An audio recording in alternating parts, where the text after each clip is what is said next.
Bismillahirrahmanirrahim. In this lecture, we are going to learn about ionization energy, types of ionization energy, factors affecting ionization energy, and its trend in periodic table. Coming towards our topic, ionization energy. Ionization means formation of ions. Ions form कब होते हैं हमें पता है जब कोई भी atom जो है वो इलेक्ट्रॉन लूज करता है तो आयन बनाता है। ठीक है, तो इसका क्या मतलब है कि एटम से आयन बनाना है। तो वो एनर्जी जो चाहिए होगी किसी भी इलेक्ट्रॉन को रिमूव कराने के लिए उसको हम कहते हैं आयनाइजेशन एनर्जी। अब हम पहले इसकी डेफिनेशन पढ़ते हैं ताकि हम इसको बेहतर तौर पर समझ सकें। The minimum energy required to remove an electron from valence shell of an isolated gaseous atom. Minimum energy चाहिए। वैलेंस शेल कौन सा होता है? जो आउटर मोस्ट शेल होता है किसी भी एटम का। और आइसोलेटेड, आइसोलेटेड का क्या मतलब है? हमें पता है कि नोबल गैसेस के अलावा जितने भी एटम्स और एलिमेंट्स इस यूनिवर्स में एग्जिस्ट करते हैं वो कंबाइंड स्टेट में प्रेजेंट है। ठीक है, वो इंडिविजुअल स्टेट में प्रेजेंट नहीं है। तो आयनाइजेशन एनर्जी चेक करने के लिए ज़रूरी है कि वो एटम जो है वो सिंगल हो, किसी भी ग्रुप की फॉर्म में या कंबाइंड स्टेट में ना हो। तो आयनाइजेशन एनर्जी फाइंड आउट करने के लिए हमें सबसे पहला काम क्या करना पड़ता है कि हमें उस कंबाइंड फॉर्म को या कंबाइंड स्टेट को तोड़ना होता है और उसमें से एक एटम अलहदा करना होता है। अगर हम सोडियम की एग्जांपल लें इसमें, तो सोडियम जो है वो in the form of chunk present होता है यूनिवर्स में। तो अगर हमें सोडियम की आयनाइजेशन एनर्जी फाइंड आउट करनी है तो उसके लिए हमें पहले ज़रूरी है कि हम उसको एक सिंगल एटम बनाएं, मतलब उस पूरे कंबाइंड स्टेट में से एक सोडियम का एटम जो है वो अलहदा करें। तो उस एक सिंगल एटम को हम क्या कहते हैं? आइसोलेटेड। और जो भी एटम जो है वो इंडिविजुअल स्टेट पर प्रेजेंट होगा वो गैशियस फॉर्म में ही होगा। तो हम कहेंगे isolated gaseous atom. It must be formed only on ground state, या इट मस्ट बी कैलकुलेटेड। हम आयनाइजेशन एनर्जी की बात कर सकते हैं कि आयनाइजेशन एनर्जी हमेशा कैलकुलेट की जाती है जब एटम जो है वो ग्राउंड स्टेट पर हो। तो ग्राउंड स्टेट क्या होती है? अभी सवाल पैदा होता है। तो ग्राउंड स्टेट वो पॉसिबल क्लोजेस्ट पोजीशन होती है जिस पे एक इलेक्ट्रॉन रह सकता है न्यूक्लियस के करीब। मतलब कि ग्राउंड स्टेट वो स्टेट होती है जहाँ पर इलेक्ट्रॉन न्यूक्लियस के जितना ज़्यादा करीब हो सकता है उतना ज़्यादा करीब प्रेजेंट होता है। ठीक है, अगर वो उस स्टेट से, ग्राउंड स्टेट से थोड़ा सा अबव जाए तो इसका मतलब है वो एक्साइटेड हो गया। और कभी भी आयनाइजेशन एनर्जी जो है वो एक्साइटेड स्टेट पर हम फाइंड आउट नहीं करेंगे, हम हमेशा ग्राउंड स्टेट पर फाइंड आउट करेंगे जहाँ पर जो इलेक्ट्रॉन है वो न्यूक्लियस के जितना करीब हो सकता है उतना करीब प्रेजेंट हो। आयनाइजेशन एनर्जी को हम किससे रिप्रेजेंट करते हैं? Delta H I dot E. I dot E का मतलब है आयनाइजेशन एनर्जी और डेल्टा एच क्या है? चेंज इन हीट या change in enthalpy. So coming towards the type of ionization energies, there are many types of ionization energy, out of which we will discuss only three types: first, second and third ionization energy. Fourth भी हो सकती है and so on. ठीक है, तो first ionization energy क्या होती है? वो एनर्जी जो किसी भी आइसोलेटेड गैशियस एटम को मोनो पॉजिटिव आयन बनाने के लिए चाहिए हो। ठीक है, मतलब कि क्या होगा कि एटम से हमने आयन बनाना है, मतलब एक इलेक्ट्रॉन रिमूव कराना है। तो उस इलेक्ट्रॉन को रिमूव कराने के लिए हमें जो एनर्जी चाहिए उसको हम कहेंगे आयनाइजेशन एनर्जी। और अगर पहला आइटम हम रिमूव करा रहे हैं तो हम कहेंगे फर्स्ट आयनाइजेशन एनर्जी, अगर सेकंड करा रहे हैं तो सेकंड आयनाइजेशन। अब इसका क्या मतलब है? सेकंड कैसे करा सकते हैं? सेकंड फर्स्ट पहले सेकंड आयनाइजेशन एनर्जी पता करने के लिए भी हमें पहले फर्स्ट आयनाइजेशन एनर्जी निकालनी पड़ेगी, देन हम सेकंड। अब हम इसको देखते हैं। मैग्नीशियम का यहाँ पर हमारे पास एटम दिया गया है। मैग्नीशियम में से हमने Mg+1 यानी मैग्नीशियम का आयन बना लिया और एक इलेक्ट्रॉन हमने रिमूव करा दिया। उसमें जो हमारे पास डेल्टा एच की वैल्यू आई है, डेल्टा एच आयनाइजेशन एनर्जी 1, वो है 738 किलो जूल पर मोल। ठीक है, तो ये हमने क्या बनाया? एक न्यूट्रल एटम से मोनो पॉजिटिव आयन। अब इस मोनो पॉजिटिव आयन में से हम अगर एक और इलेक्ट्रॉन निकाल लें तो जो आयनाइजेशन एनर्जी की वैल्यू हमारे पास आएगी वो होगी सेकेंड आयनाइजेशन एनर्जी। और क्या वैल्यू आई है सेकेंड की? 1451 किलो जूल पर मोल। ठीक है, मतलब इसका मतलब कि ऑलमोस्ट इसकी डबल।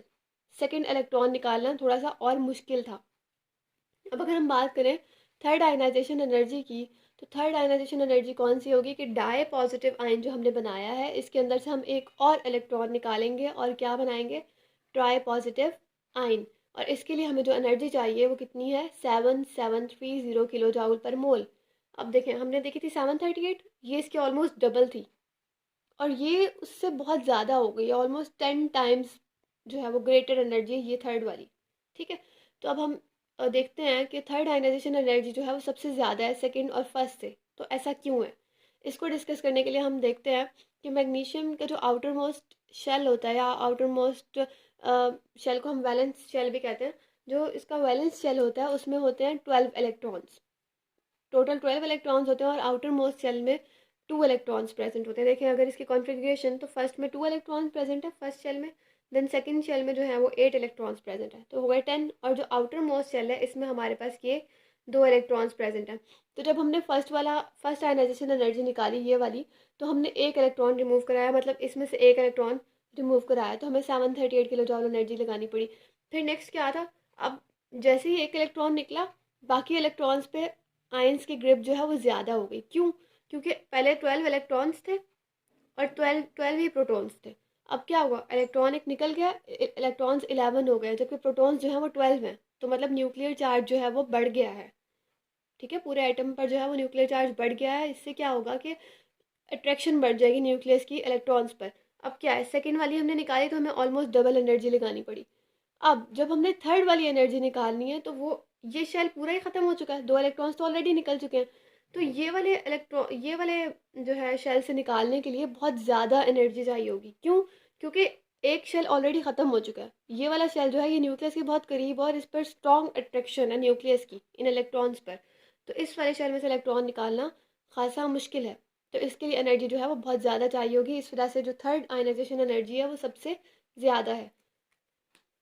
नेक्स्ट अगर हम बात करें कॉन्सेप्ट ऑफ वैलेंसी, वैलेंसी की अगर हम बात करें तो हम कैसे बताएंगे कि किसी आइटम की वैलेंसी क्या होती है और इसका आयनाइजेशन एनर्जी से क्या जो है वो रिलेशन है। तो हम पहले देखते हैं कि अगर आयनाइजेशन एनर्जी की दो वैल्यूज़ में डिफरेंस बहुत ज़्यादा आ रहा है, तो हम कहेंगे कि एटम की जो वैलेंसी है ना वो यूजुअल नहीं है। ये एटम की जो वैलेंसी है कि यूजुअल नहीं है। कैसे? ये देखें, हम हमेशा एम के ऊपर +2 लिखते हैं। एम के ऊपर +2, अगर हम सोडियम की बात करें, हम सोडियम पर मोस्टली लिखते हैं Na+। और मैग्नीशियम की जब बात करें तो हम लिखते हैं Mg+2, और जब एल्यूमिनियम की बात करें तो हम लिखते हैं Al+3। ऐसा क्यों? ये वैलेंसी या ये ऑक्सीडेशन स्टेट इनको कैसे मिली? वो इस तरह मिली कि तो अगर हम बात करें सोडियम की, तो जब हम सोडियम में से एक इलेक्ट्रॉन निकालते हैं, लाइक मैं आपको यहाँ पर दिखाती हूँ, एन ए में से हमने एक इलेक्ट्रॉन निकाला, Na++1 इसको हमने बनाया, तो एनर्जी हमें चाहिए थी 496 किलो जूल। ठीक है, 496 किलो जूल एनर्जी चाहिए थी। लेकिन अगर हम इसमें से Na+ में से एक और इलेक्ट्रॉन निकालें और इसको Na+2 बनाएं और 1 इलेक्ट्रॉन निकालें, तो एनर्जी हमें चाहिए होगी 4551 किलो जूल/मोल। तो मतलब ये डबल ट्रिपल नहीं है, बल्कि ये 10 टाइम्स हम कह सकते हैं कि ज़्यादा एनर्जी चाहिए। इसका क्या मतलब है कि एटम सोडियम होते हैं 11 इलेक्ट्रॉन्स, इतने 11 होते हैं। फर्स्ट तो हम निकाल ली, इजीली हमने निकाल ली, लेकिन जो बाकी हैं 10, उन पर न्यूक्लियस की ग्रिप बहुत ज़्यादा हो गई उन इलेक्ट्रॉन्स पे। तो ये इसकी यूजुअल वैलेंसी नहीं होगी। अगर हम एक और निकाल लेंगे, मतलब +2 जब भी बनाएगा, तो ये यूजुअल वैलेंसी नहीं है, क्योंकि इसमें डिफरेंस बहुत ज़्यादा आ रहा है आयनाइजेशन एनर्जी में। तो इसलिए हम कहते हैं कि इसकी जो वैलेंसी है, ऑक्सीडेशन स्टेट है, वो 1 है। इसी तरह अगर हम मैग्नीशियम की बात करें तो 2 है, क्योंकि देखें सेकंड में 1451 आंसर आ रहा था, लेकिन थर्ड वाली में अगर हम देखें तो 7730। बहुत ज़्यादा डिफरेंस आ रहा है। तो जब बहुत ज़्यादा डिफरेंस आने लगेगा, हम कहेंगे ये वाली वैलेंसी इसकी यूजुअल नहीं है, यानी इसकी ये वाली वैलेंसी जो है वो यूजुअल है, यानी Mg+2 इजीली बना सकता है और यही इसकी ऑक्सीडेशन स्टेट है। ठीक है, और इसी तरह हमारे पास अगर हम एल्यूमिनियम की बात करें तो उसकी रीज़न भी हमारे पास सेम ही रहेगी कि उसकी एनर्जीज़ को भी अगर हम कंपेयर करें तो लास्ट वाली जो 3 और 4 उसमें बहुत ज़्यादा आ रहा होगा डिफरेंस आयनाइजेशन एनर्जीज़ का। तो हम कहेंगे कि ये वाली जो एनर्जी है ये इसकी यूजुअल नहीं है, तो इसकी वैलेंसी जो है वो +3 होगी। ठीक हो गया। अगर हम बात करें आयनाइजेशन एनर्जी के और मेटालिक करेक्टर के जो है रिलेशनशिप की, तो आयनाइजेशन एनर्जी जितनी कम होगी, हम कहेंगे कि मेटालिक करेक्टर जो है वो उतना ही ज़्यादा है।